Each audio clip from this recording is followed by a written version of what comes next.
What is your go-to small talk topic with strangers? We sure are having a lot of weather. Make an observation. Literally anything. It helps if it's something about them, like an article of clothing that catches your eye. Something they're doing.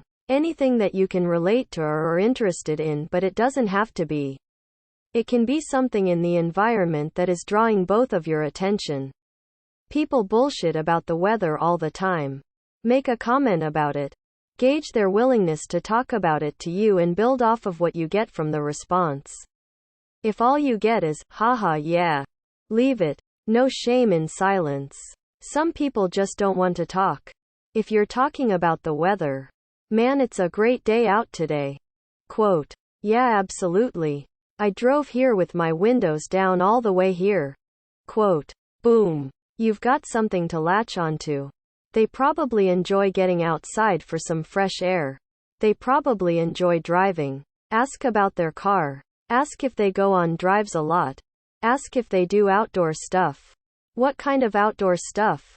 Once you've got something to work with, the key is to ask. Let them do the talking. People love talking about themselves. You learn some lighthearted things about the stranger. They feel more comfortable. And you can add bits and bobs of your own experiences in response so they get to know you too. It works in literally any situation. From an elevator ride to a first date. It's so easy to personalize small talk, and it makes it so much less uncomfortable. As a British person, the conversation usually starts like this. You alright? Yeah, you? Quote, yeah, not too bad. Weather's a bit shit in it. Yeah. The end. Have you ever tried ayahuasca? So what's your go-to small talk topic with strangers? Food. People typically love food. I mention I'm newer to an area, and ask them what they like, where they eat out. Usually works and people have their choices validated, and I always know where to find good local snacks. Men of Reddit, what are some unwritten rules we have? Don't throw a friend under the bus to impress someone. Ever. When you're strapping down a strap, you must say, that's not going anywhere, or you will lose everything on the trailer. Whenever your friend is cooking on the barbecue, you have to stand next to him and talk about how amazing this food is gonna be. When your friend's crush is around, he is the funniest in the group. A grunt and a nod is an entirely acceptable conversation. If a friend buys you a drink, you don't pay it back, you just buy the next round. Those who have traveled the world, what country is the worst to visit or rudest to visitors? I worked with a guy that traveled a lot for work, and he said, without a doubt, Yemen. Then he went on about how he was picked up at the airport by a company-funded armed guard and a driver. They then proceeded to the company compound, which was basically a giant wall around an apartment building. The strict instructions were to never leave the side of the armed guard, or you would become a bargaining token in an unwinnable negotiation. Never leave the hotel in Egypt as an underage girl without your parents. Even if you're with them, you probably will be followed and hit on by older creeps. But they won't do anything when you're not alone. We all know the answer is Egypt. https www.reddit.com/r/askreddit/comment/ohm38bx/what_1_country_never_visit/. These posts should always start, other than Egypt. Tourist spots in very poor countries can be quite brutal, as the tourists are just looked upon as walking dollar signs. So don't be a woman and travel, is what this post says. If condom wrappers had inspirational quotes on the inside, what would be some good ones? If you think I'm uncomfortable, you should try syphilis. You are. #not the father. Maury Povich. Good things come in small packages. Aesop. From little things, big things grow. Paul Kelly. You miss 100% of the shots you don't take. Wayne Gretzky Michael Scott. Success is 10% inspiration and 90% perspiration. Thomas Edison.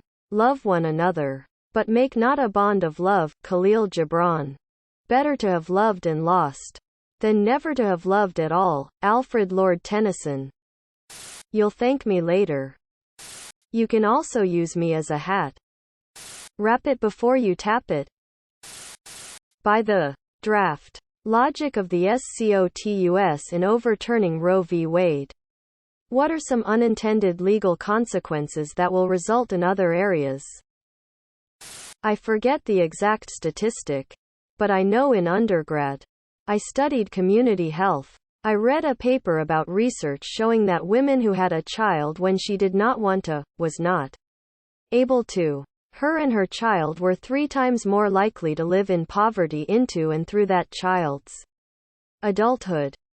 Alito's opinion's idea about something not being a constitutionally protected right if it's not deeply rooted in history, if applied consistently, threatens a whole host of rights. He even lists them out.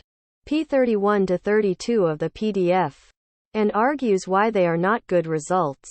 He then says that they don't support Roe because they don't involve the critical moral question raised by abortion, but regardless his logic says those cases were wrongly decided. They include a right to contraception, interracial marriage, gay marriage, gay sex, reside with relatives, marry while in prison, direct your children's education, not to be sterilized without your consent, not to undergo involuntary surgery or be forced to take drugs.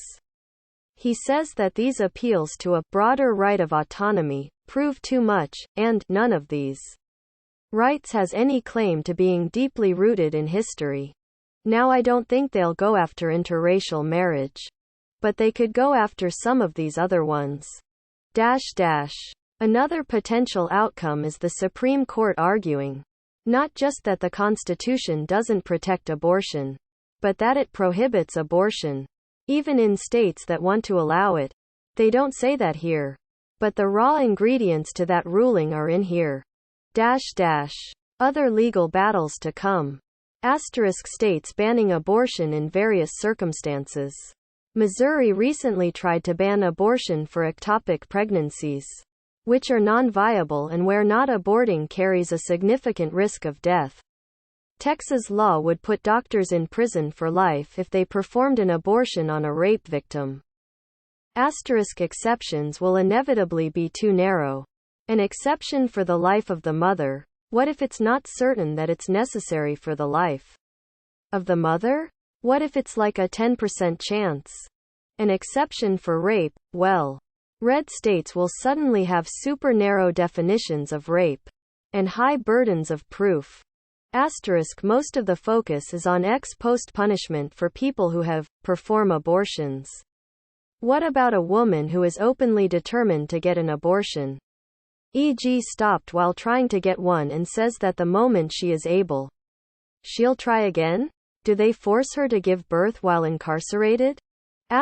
Pro-lifers will swear up and down that they don't want to put women in prison. But it will be the inevitable effect of the laws. And it will keep happening even as they keep acting shocked that it happens. The federal government might say there is a federal right to an abortion. And the Supreme Court would probably strike it down, which would lead to all manner of issues. There will be a question of which state mandates abortion rules for which women. Red states will want to ban women in their states from traveling to other states to get abortions. Can they ban you from traveling through their state? Can they prohibit abortion if you got pregnant in their state? Similarly, blue states will want to act as safe havens and accept abortion refugees.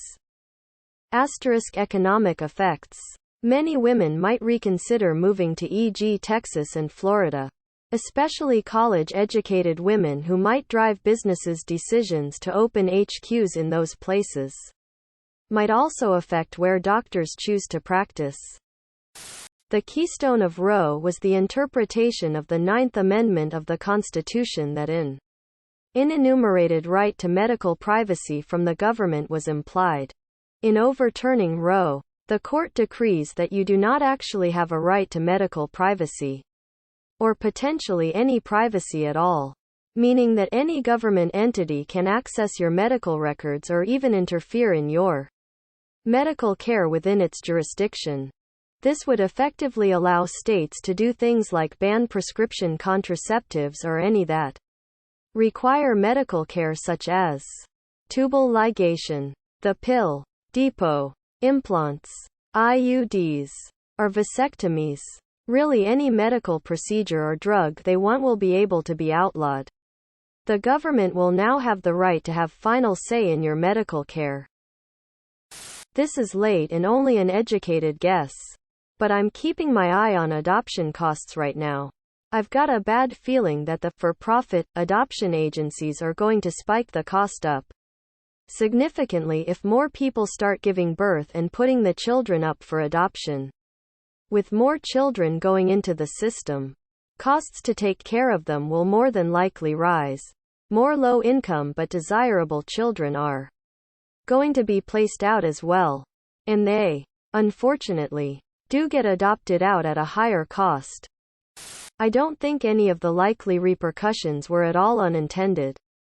Alito came right out and attacked the Obergefell same-sex marriage and Lawrence gay sex decisions as being based on unsound legal reasoning.